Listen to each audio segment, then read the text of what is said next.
I woke up to find a bright orange notice plastered across my front door, a final warning from my HOA.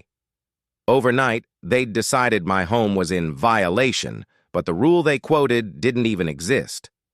By noon, a tow truck was circling my driveway like a vulture, and strangers were snapping photos of my yard as if I were a criminal.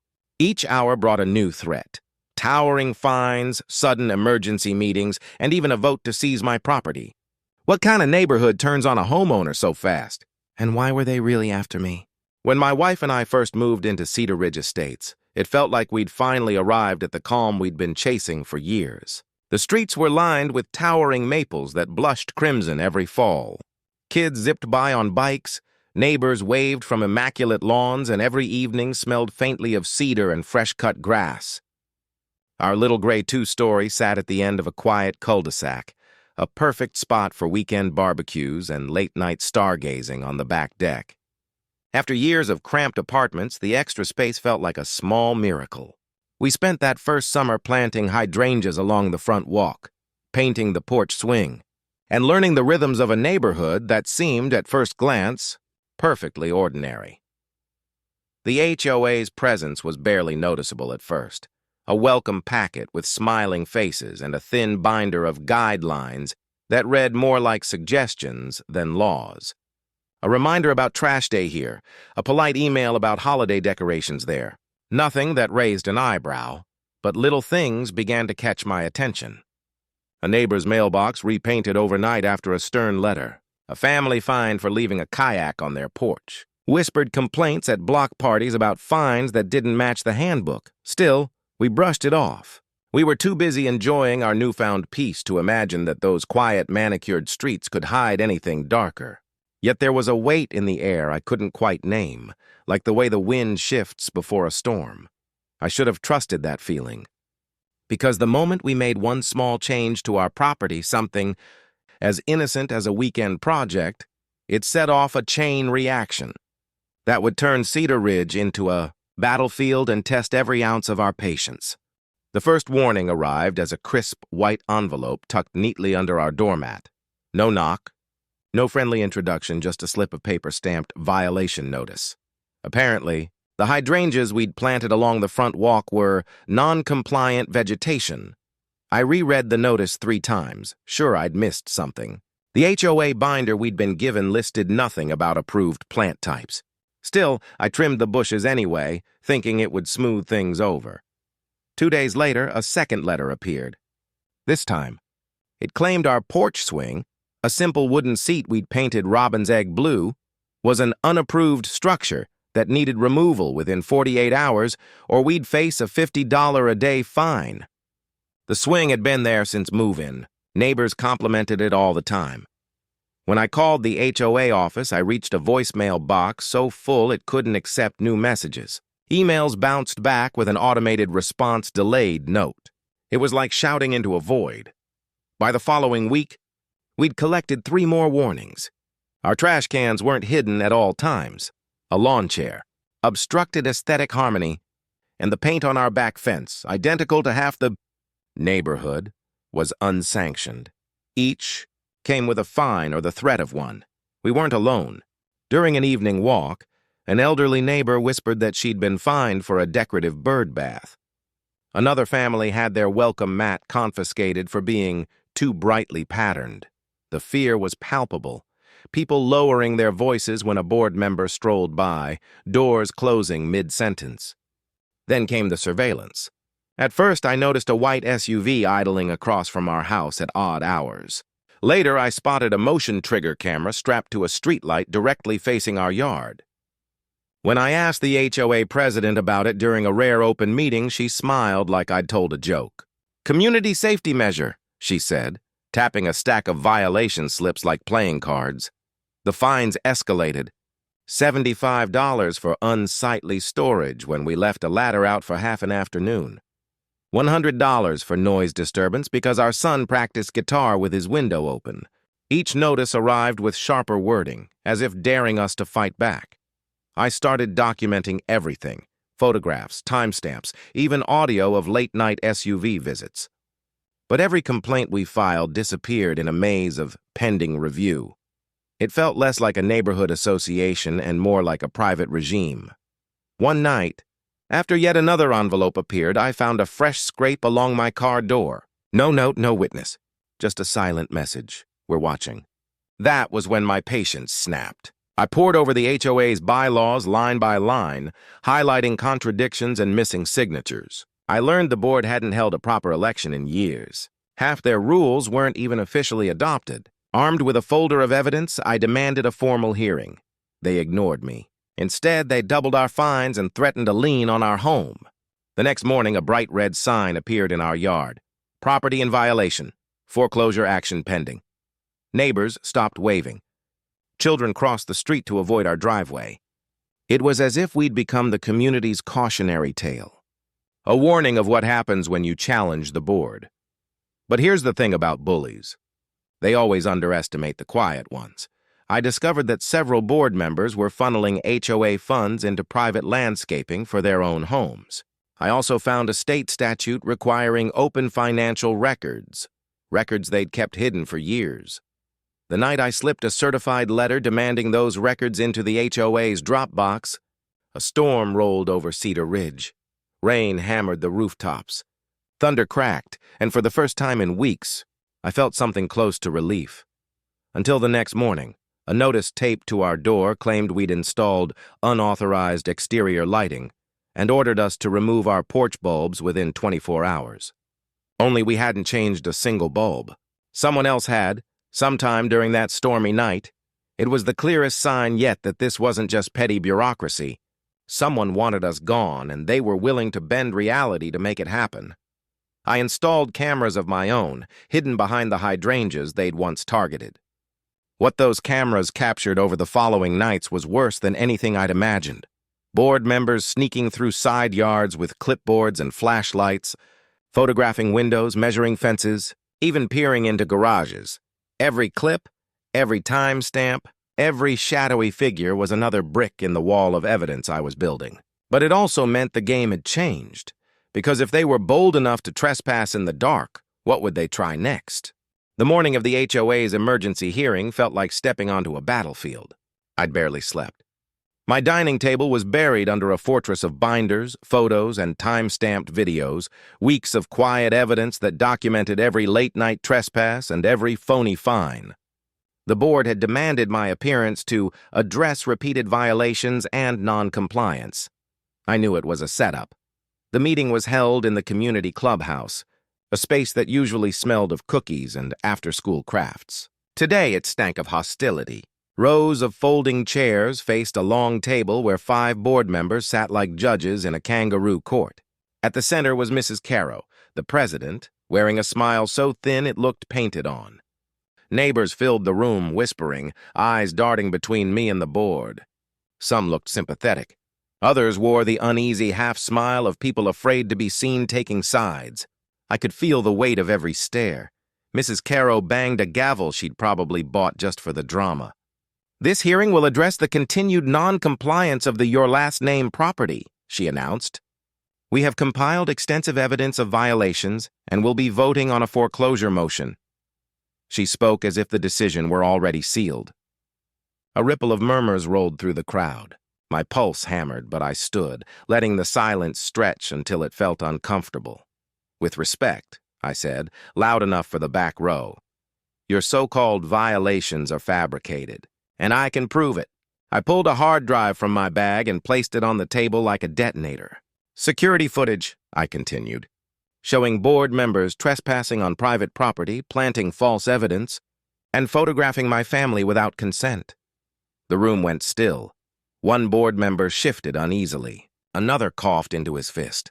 Caro's smile flickered, then returned, brittle as glass. "This is irrelevant to your violations," she said, but her voice trembled. I clicked the remote and the projector screen behind them came alive. Grainy black and white footage filled the wall. 2 board members creeping through my side gate at 1:47 a.m., tape measure in hand.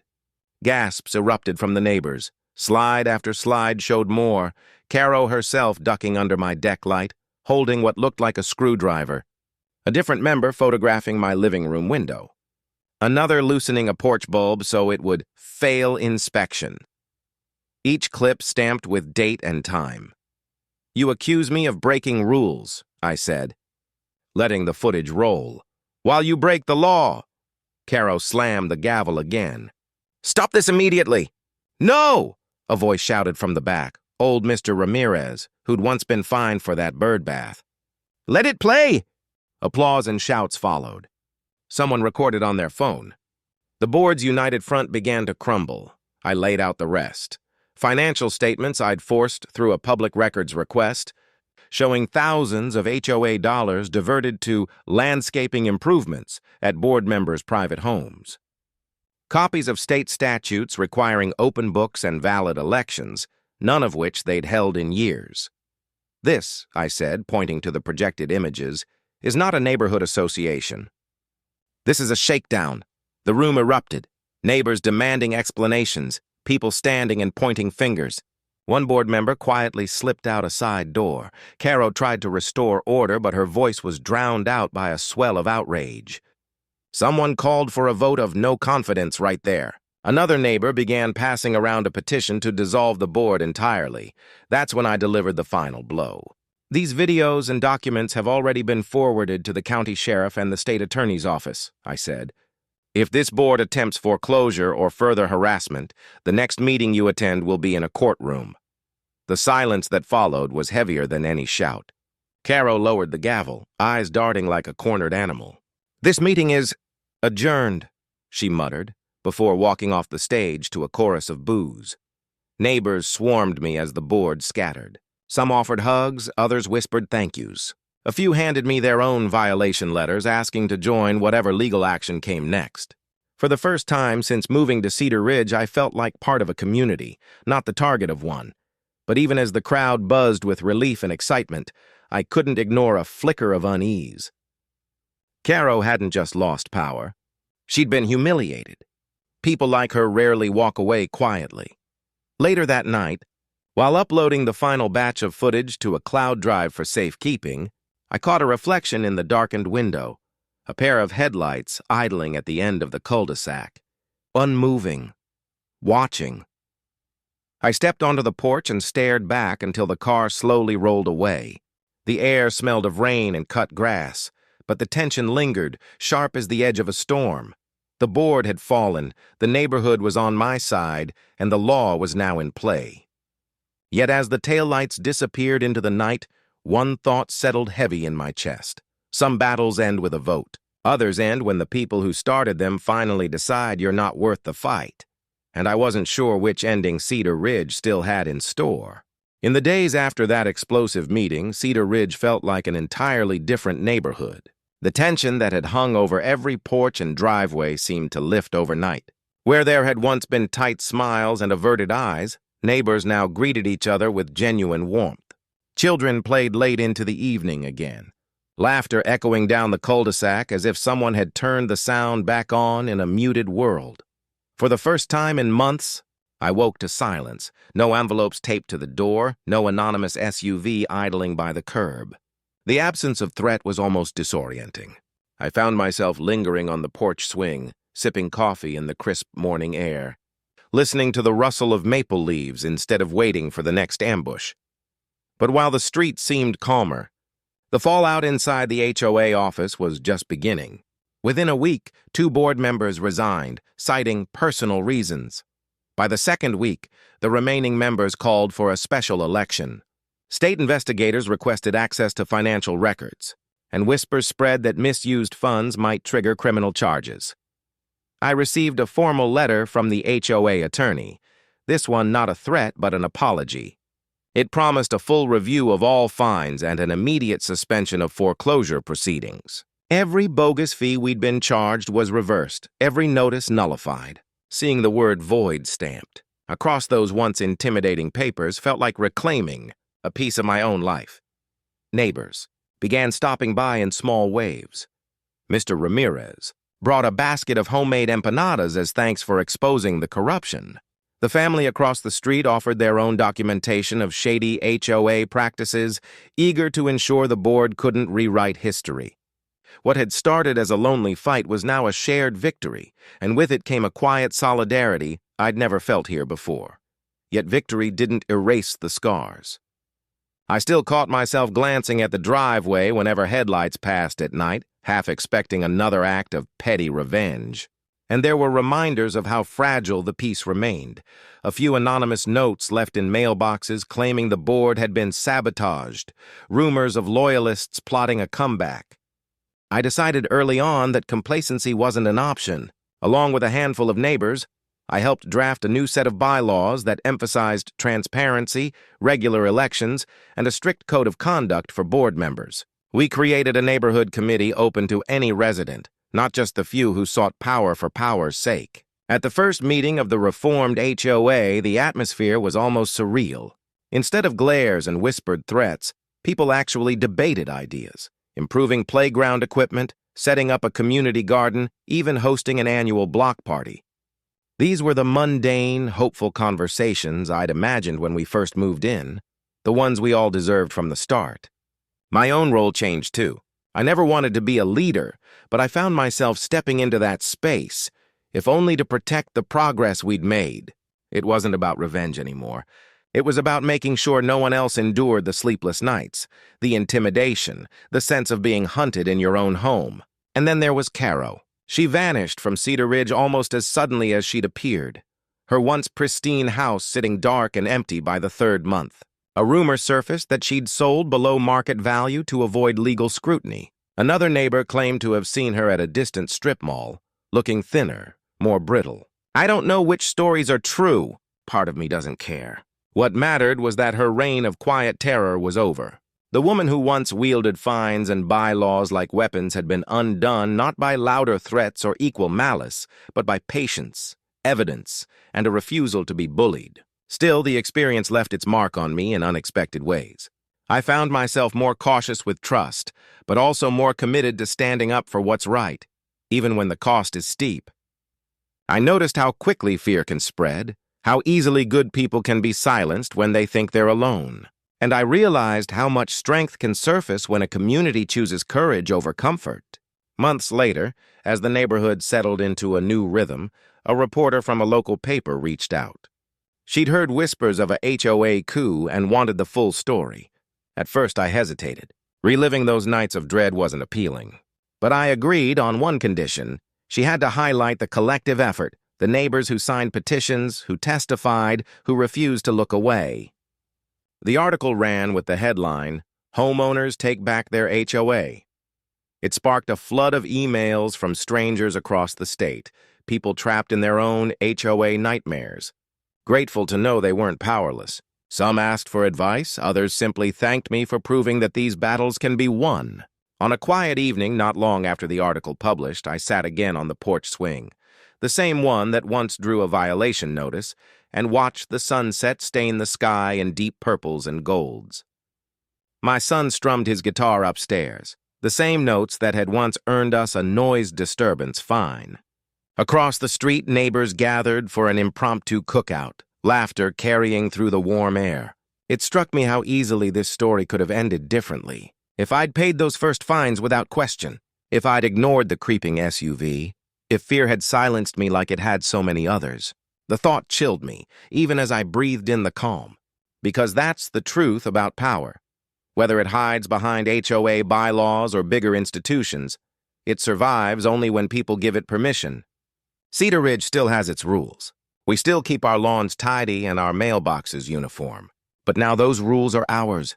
They serve